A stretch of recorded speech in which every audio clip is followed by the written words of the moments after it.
Inflasi kesehatan menjadi perhatian banyak pihak. Survei terbaru merilis bahwa inflasi biaya medis di Indonesia tembus 12%. Selain itu, wacana penerapan kelas rawat inap standar juga menjadi perhatian karena ditakutkan akan menambah beban iuran BPJS. Lalu bagaimana langkah Kementerian Kesehatan dalam memitigasi wacana ini? Saat ini saya sudah bersama Wakil Menteri Kesehatan Republik Indonesia, Bapak Dante Saxono Harbuono. Apa kabar Bapak? Selamat siang, terima kasih sekali waktunya untuk CNBC Indonesia. Selamat siang Mira, terima kasih. Prof, kita ngobrol dari biaya kesehatan nih Prof. Kan makin meningkat nih dari tahun ke tahun begitu, apalagi setelah pandemi. Bahkan jadi ada ini Prof, istilah orang miskin nggak boleh sakit. Gimana pandangannya Prof? Jadi kita melakukan analisis ya, berdasarkan atas Gross National Product, GNP sebuah negara, dibandingkan dengan health expenditure, biaya yang dipakai untuk kesehatan. Itu hampir semua negara itu mempunyai health expenditure yang lebih tinggi daripada GDP-nya. Kita dengan angka itu akan menunjukkan bahwa inflasi kesehatan, biaya kesehatan, itu lebih tinggi dibandingkan dengan inflasi secara umum. Inflasi lainnya begitu ya, pangan, transportasi gitu ya. Pangan dan transportasi dan sebagainya. Hanya ada 2 negara yang health expenditure-nya lebih rendah daripada GDP-nya. Di mana tuh, Prof? 1 di India, 2 di Kuba. Di Kuba? Di Kuba. Di Kuba. Kenapa mereka bisa begitu? Karena 1, mereka melakukan kegiatan promotif dan preventif yang lebih baik, lebih masif, sehingga bisa menekan angka kejadian penyakit dan kegiatan untuk melakukan pengobatan. Itu yang pertama. Dan yang kedua adalah industri dalam negeri untuk obat-obatan dan alat kesehatan mereka bisa genjot sehingga mereka bisa lebih maju dan lebih mandiri. Itu yang menyebabkan health expenditure mereka lebih rendah daripada gross national product. Jadi itu jadi PR kita juga nih Prof? Betul. Lalu ada langkah-langkah yang sudah dilakukan untuk mengejar itu? Kita sudah melakukan transformasi kesehatan. Salah satu pilar dari transformasi kesehatan yang ketiga ada resiliensi kesehatan. Kemandirian di bidang kesehatan. Salah satu di bidang kesehatan, kemandirian itu adalah kemandirian untuk memproduksi bahan baku untuk obat-obatan. Bahan baku untuk obat-obatan kalau kita bisa produksi dalam negeri, maka harga obat lebih murah. Itu yang pertama. Kemudian yang kedua, langkah yang kita lakukan adalah memasukkan nilai kandungan TKDN, nilai kandungan dalam negeri, tingkat komponen dalam negeri. Tingkat komponen dalam negeri yang lebih besar, supaya dia bisa masuk e-katalog. Untuk alat kesehatan. Jadi kalau dia punya TKDN yang tinggi, dia akan diprioritaskan untuk masuk e-katalog, sehingga itu membuat harga alat kesehatan lebih murah. Dan pilar kesehatan transformasi yang lainnya adalah kegiatan promotif dan preventif sebagai kegiatan pilar pertama, sehingga masyarakat sudah mulai diedukasi sebelum mereka sakit. Mereka sudah divaksinasi sebelum mereka sakit, dan seterusnya. Sehingga nanti biaya pemeliharaan terapi pengobatan menjadi lebih kecil dibandingkan dengan promosi kesehatan. Jadi kalau bisa jangan sakit gitu lah ya? Kalau bisa jangan sakit, semua orang Indonesia. Ya, kalau yang mahal itu sehat berarti ya Prof, bukan sakit? Ya mahal sehat. Oke, Prof, kita beralih ke wacana ini, penerapan kelas rawat inap standar atau KRIS menggantikan kelas BPJS begitu. Kan banyak yang khawatir kalau ini akan menambah iuran bagi masyarakat, iuran BPJS bulanan yang dibayarkan oleh masyarakat. Saya mau tahu latar belakangnya apa sih Prof sebenarnya untuk penerapan kelas rawat inap standar ini? Mira, kalau datang ke rumah sakit di daerah itu sangat menyedihkan. Saya datang ke beberapa provinsi daerah sangat terpencil, daerah terpencil. Di wilayah 3T lah ya Prof ya? 3T. Itu satu tempat rawat inap itu bisa 8 sampai 10 orang.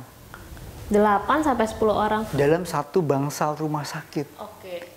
Tempatnya sempit, jarak antar tempat tidurnya sedikit, kemudian infeksi bisa menular dari pasien satu ke pasien yang lainnya. Udah gitu pasti nggak nyaman ya Prof? Pasti tidak nyaman, dan tempat kamar mandinya ada di luar, dipakai bareng-bareng, mesti ngantri.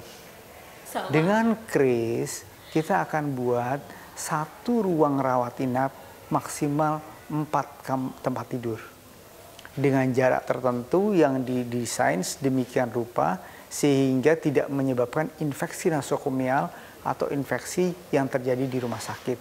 Kemudian kamar mandinya juga harus ada di dalam ruang inap, ruang rawat inap, sehingga pasien bisa dengan mudah dan lebih nyaman dirawat di rumah sakit. Ini untuk meningkatkan kualitas layanan kesehatan di ruang rawat inap. Itu salah satu tujuan dasar kenapa KRIS ini nanti akan diberlakukan. Oke, tapi kan yang ditakutkan masyarakat balik lagi nih Prof, soal tarifnya begitu. Apakah Kementerian Kesehatan bisa menjamin kalau penerapan KRIS ini nantinya tidak akan menambah besar beban masyarakat untuk membayar iuran bulanan BPJS? Kita sedang melakukan studi aktuaria untuk melihat ke balancing antara iuran yang harus dibayar dan expenditure yang dikeluarkan untuk perawatan rumah sakit. Dan kemungkinan sih kita mengusahakan supaya iurannya tidak bertambah. Kalaupun iuran bertambah, nanti akan balance dan tidak terlalu tinggi kenaikannya dengan kualitas layanan kesehatan. Dan pada saat kita menerapkan ini, kita tidak menambah iuran. Kita hanya mewajibkan rumah sakit. Dan sekarang sudah beberapa rumah sakit sudah tercover. Mungkin sekitar 60-70% rumah sakit sudah mengcover layanan KRIS.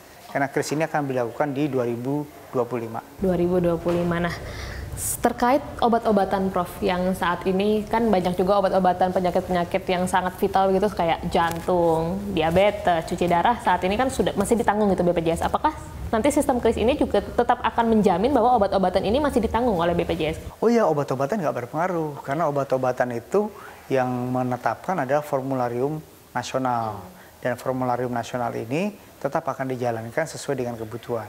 Jadi kalau kita bicara tentang KRIS, kita cuma bicara tentang rawat inap, tapi obat-obatan tetap akan di-cover. Bahkan kita akan tingkatkan beberapa obat yang sudah saya revisi untuk meng-cover beberapa obat yang saat ini belum bisa di-cover oleh BPJS dan nantinya akan tercover di BPJS. Misalnya obat kanker untuk kemoterapi yang tadinya di-cover sebagian nanti akan di-cover penuh oleh BPJS. Terus obat-obat diabetes misalnya, yang tadinya insulin hanya bisa di-cover di rumah sakit, nantinya insulin akan bisa diakses di puskesmas. Oh, jadi ini malah jadi kabar baik begitu ya bagi para pemirsa begitu dan masyarakat yang menonton, bahwa nanti akan ada penambahan obat-obatan yang bisa tercover oleh BPJS, terutama untuk penyakit-penyakit yang dalam tanda kutip sangat berat begitu ya Prof ya. Baik, Prof, kalau untuk kebijakan pemerintah untuk mendukung revitalisasi rumah sakit untuk dalam rangka pendukung penerapan KRIS ini udah seperti apa, Prof?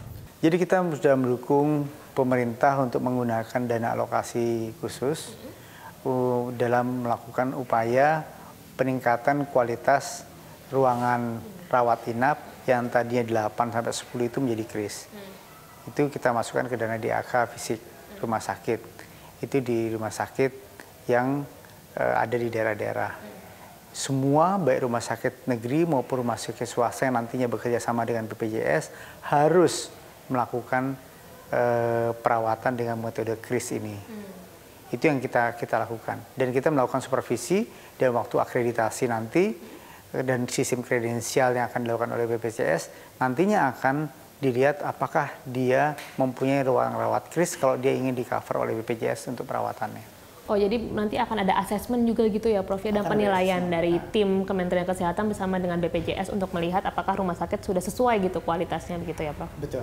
Apakah asesmen ini hanya berlaku atau revitalisasi ini hanya berlaku untuk rumah sakit di Pulau Jawa atau keseluruhan nanti akan semua dilihat Prof? Seluruh Indonesia dari Sabang sampai Merauke, baik swasta maupun rumah sakit negeri, baik rumah sakit vertikal maupun rumah sakit daerah. Akan menerapkan sistem yang sama, sistem KRIS. Nah, kalau sejauh ini revitalisasinya apakah masih didominasi oleh rumah sakit di Jawa saja atau semua sekarang sudah mulai berbenah? Oh, semua sudah mulai berbenah. Tadi saya sampaikan 60%-an, kira-kira 60-70% sudah mulai melakukan perawatan pembenahan untuk menggunakan KRIS. Memang ada beberapa yang memakan biaya yang agak mahal.